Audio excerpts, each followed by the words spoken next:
मैं हूं आपका दोस्तों सखा में जुगानी। आप देख रहे हैं जुगानी टॉक्स और सीधी सी आज बात करेंगे कि 2025 में अपने पोर्टफोलियो का रिव्यू करना क्यों जो कैसे जरूरी है, आप अपने म्यूचुअल फंड्स का सिलेक्शन कैसे करें। ठीक है ना, बहुत ही अहम एस्पेक्ट है। एक्चुअली क्या है कि हम लोग काफी सारी बिंदुओं पर चर्चा करते हैं, लेकिन इस बिंदु को भूल जाते हैं कि अभी हम 2024 के साल के लास्ट क्वार्टर में एंटर कर चुके हैं।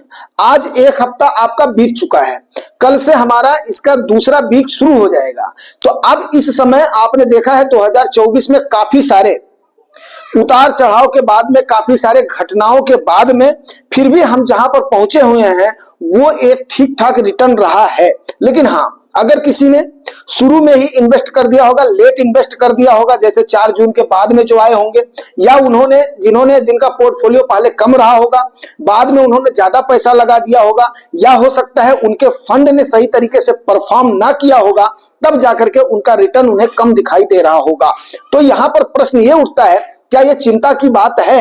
जब तक आपको इन चीजों की समझ नहीं होगी तब तक आप अपने पोर्टफोलियो का रिव्यू नहीं कर पाएंगे। जैसा कि हमने आपसे पहले भी डिस्कस किया था कि म्यूचुअल फंड यस काफी हद तक बाकी और निवेश से पर्टिकुलर शेयर से सेफ है। रिटर्न इसमें जरूर थोड़ा सा कम हो सकता है, लेकिन ऐसा भी नहीं है कि म्यूचुअल फंड आपके कम रिटर्न देते हैं। हाँ, वोलेटाइल जरूर है। अब आपको हम सीधी और सपाट सी बात पर लेकर के चलते हैं। 2025 के लास्ट क्वार्टर में आप अपने पोर्टफोलियो का रिव्यू कैसे करें। पहली चीज इसका ध्यान दीजिएगा, रिव्यू कैसे करें। और उसमें से आप अपने, अगर मान लिया गलती से आपने उस समय नए रहे होगे, या किसी से सुन करके, या किसी से जान करके, या किसी को बिना समझे हुए आपने अगर गलत फंड का अपने पोर्टफोलियो में सिलेक्शन कर लिया है, तो उससे फिर क्विट कैसे करें। और उसके बाद में जरूरी यह हो जाता है, क्विट करने के बाद में जरूरी यह हो जाता है कि आप सही फंड का चुनाव कैसे करें। अब सही फंड के चुनाव की प्रक्रिया दोनों लोगों के लिए लाभप्रद है। या तो जो लोग नए अभी निवेश करना चाह रहे हैं, या नए फंड में एंटर होना चाह रहे हैं, या वो लोग जो अपने फंड से छुटकारा पाना चाह रहे हैं। तो ये सारी चीजें ऐसी हैं जो कि दोनों के लिए लाभप्रद होंगी।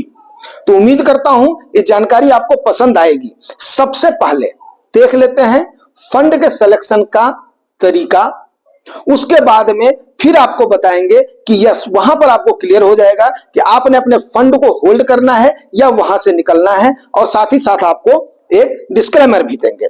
तो सबसे पहले आपने बिल्कुल ये देखना है, जो नए निवेशक हैं, फास्ट एंड हाई रिटर्न आपका फंड दे रहा है कि नहीं दे रहा है।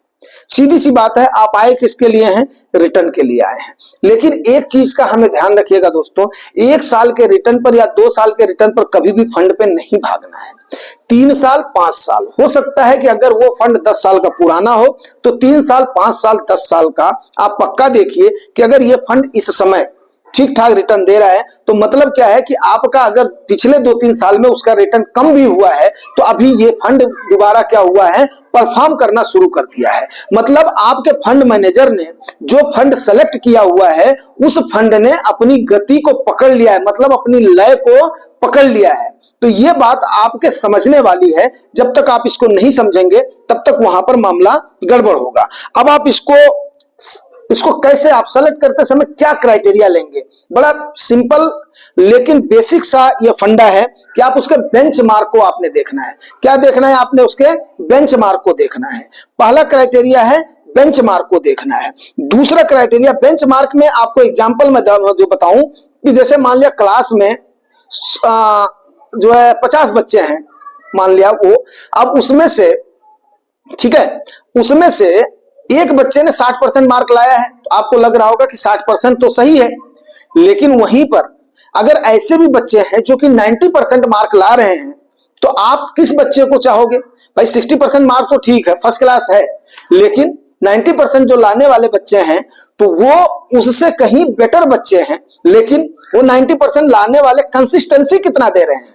बात मेरी समझ रहे हो? कंसिस्टेंसी कितना दे रहे हैं? तो आप अपने पोर्टफोलियो को सेलेक्ट करते समय इस बात का ध्यान जरूर करेंगे। अगला, स्टैंडर्ड डेविएशन। स्टैंडर्ड डेविएशन क्या होता है? आपके फंड की वोलेटिलिटी होती है। ठीक है।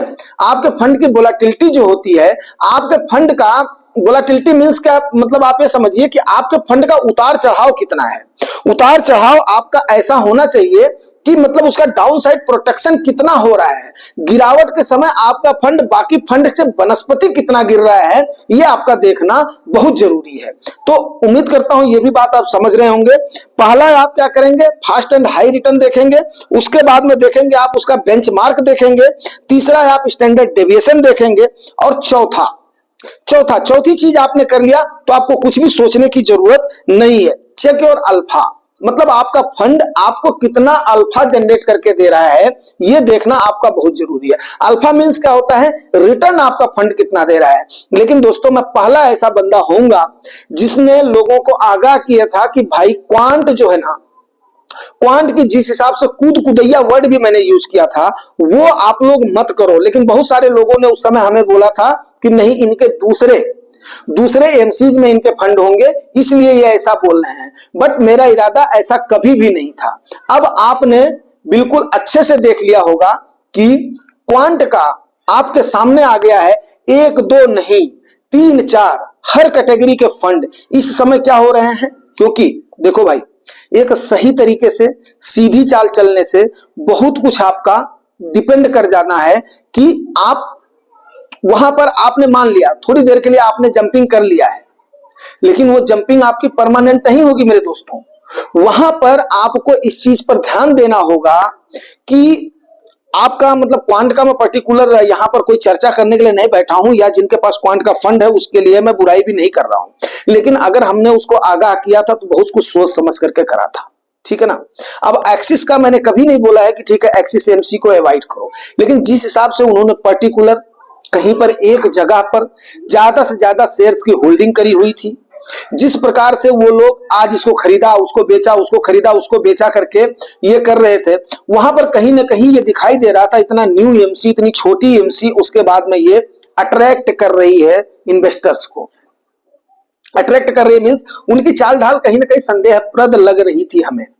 ये मेरा पर्सनल ओपिनियन था। सो भाई मैंने उसके बाद में बोला था कि भाई एक आध फंड तो ठीक है, सारे कई लोग तो ऐसे थे कि उसमें सारे क्वांट के फंड थे जो बिल्कुल अनजाने में आ गए थे, उन्होंने बेचारों ने क्या किया था, सारे फंड ले लिया था। अब ऐसे समय पर क्या करना है, ऐसे समय पर इन क्राइटेरियो को पालन करना है और ये नहीं करना है, वहां पर मोह माया नहीं करनी है। क्यों, इसीलिए फंड मैनेजर को मैं क्यों बार बार बोलता हूं, मान लिया हमने अगर पर्टिकुलर अगर शेयर्स ले लिया, एक लाइन में मेरी बात को सुनिएगा, पर्टिकुलर हमने कुछ शेयर्स का हमने बोला हम खुद पोर्टफोलियो बना लेंगे, लेकिन उस समय क्या होगा, अब उसका हमारे पास उतना समय नहीं है, उतनी टीम ही नहीं है, उतने एक्सपर्टाइज ही नहीं है कि हम उसको रिसर्च कर सकें कि भाई इतनी कंपनियां इतने शेयर्स आज उनमें चल क्या रहा है, इससे हमें कब निकलना है, कब हमने इसमें अपने एलोकेशन को बढ़ाना है। और ये एक्सपीरियंस आपके फंड मैनेजर के पास है।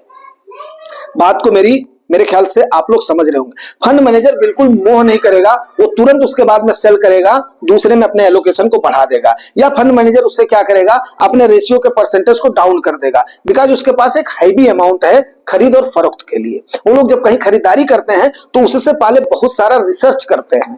तो ये बात आपको मद्देनजर रखनी है।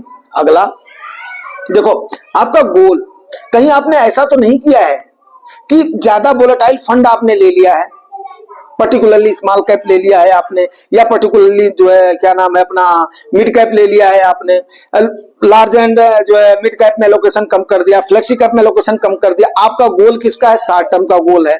शॉर्ट टर्म का गोल में अब आपका छोटा बच्चा है, आपने उसके लिए क्या किया है, नहीं यार इसमें तो मैं नहीं डरूंगा, आपने निफ्टी 50 इंडेक्स में चले गए, तो निफ्टी 50 इंडेक्स क्या करेगा, आपको एवरेज रिटर्न देगा। वहां पर आपने हाई वोलेटाइल में चले जाना, क्योंकि आपका बच्चा अभी 2 साल का है, अभी उसको 18 साल के बाद में जाकर के उसका कंप्लीट होगा, और सालों के बाद में उसका जाकर के ग्रेजुएशन कंप्लीट, तो आपके पास 15 साल से अबव का टाइम का होराइजन है। फिर आपको वहां पर रिस्क लेना बनता है, लेकिन आपने लेनी है कार, आपने लेना है कुछ और चीज, आपने उसके लिए निवेश किया हुआ है, आपने उसके लिए क्या किया है, हाई वोलेटाइल फंड ले लिया है रिटर्न को देख करके। फिर उसके बाद में आप क्या सोचोगे, यार मेरे को रिटर्न दे देगा, अब उसमें क्या आ जाएगी, वोलेटिलिटी आ जाएगी। वोलेटिलिटी आ जाएगी तो आप क्या होगे, परेशान होगे, फिर आप निकल करके भागने की सोचोगे। तो ये सारी चीजों को अगर आप ध्यान से देखते हो अपने पोर्टफोलियो को सही तरीके से रिव्यू करते हो तो मेरे ख्याल से one of the best fund रहेगा। अभी मेरे पास एक मेरे जो है इन्वेस्टर का मैंने अभी पोर्टफोलियो चेक किया था, काफी अच्छा पोर्टफोलियो, डाइवर्सिफाइड पोर्टफोलियो था। आप लोग अमाउंट उनका मानोगे, उनका 1 लाख समथिंग, 1 लाख से अबव उनका हर महीने उनका मतलब जो SIP जा रही थी। तो अब ऐसे लोगों को देख करके फिर वो जो 34 साल के मात्र उनकी उम्र है, उनका पोर्टफोलियो इतना अच्छे से वेल डाइवर्सिफाइड है कि उसको हम नहीं कह सकते। एक फंड मेरे को अपना लगा था, मैंने जो है उनको तुरंत उसके लिए एडवाइस कर दिया कि भाई मेरे इसको आप चाहो तो, उन्होंने बिल्कुल उसकी हमें रिप्लाई भी दिया कि सर यस, मैं जो है इसके मामले में सोच रहा था। अगर आप लोगों को ऐसा लग रहा है कि 2025 का लास्ट क्वार्टर है और यस, अगर 25 की वोलेटिलिटी के संदर्भ में अब मैं अगला वीडियो आपको बता रहा हूं कितना सेफ है, वो जरूर आपको बताऊंगा। आज मैं शाम तक ही उसको अपलोड कर दूंगा। तो कि आज मैं फंड्स के रिगार्डिंग ही सारी जो है बातचीत करूंगा आज। और काफी सारे इश्यूज भी हैं, नेशनल इश्यूज, इंटरनेशनल इश्यूज आ रहे हैं। शाम को हमने एक वो भी किया था, हालांकि वो पॉलिटिकल डिबेट नहीं था, मैं आपको क्वाइट क्लियर कर दूं, पॉलिटिकल डिबेट नहीं था, लेकिन आने वाले समय में क्या क्या सिनेरियोज आ रहे हैं वो जानना हमें बहुत जरूरी था, तो उस पर हमने चर्चा करी हुई थी। आगे भी हम उस पर चर्चा जरूर करेंगे एंड आई होप कि ये आपको मतलब काफी वो देगा, अपना सहूलियत देगा। तो उम्मीद करता हूं कि सारी जानकारी आपको ठीक लगी होगी। अगर लगती है तो यस, अपने पोर्टफोलियो को जरूर आप लोग वो करो, शेयर करो। उसमें से किससे अगर आप लोग नहीं कर पाते हो तो यस, कम से कम पर्टिकुलर इतना तो एडवाइस कर ही देंगे, ताकि इसी क्वार्टर में आप लोग उसके बाद में निकलने की कोशिश करो, और उसको या तो होल्ड करना है तो होल्ड करने की कोशिश करो। और ठीक है, मिलते हैं अगले सेशन में। Thank you very much, thank you.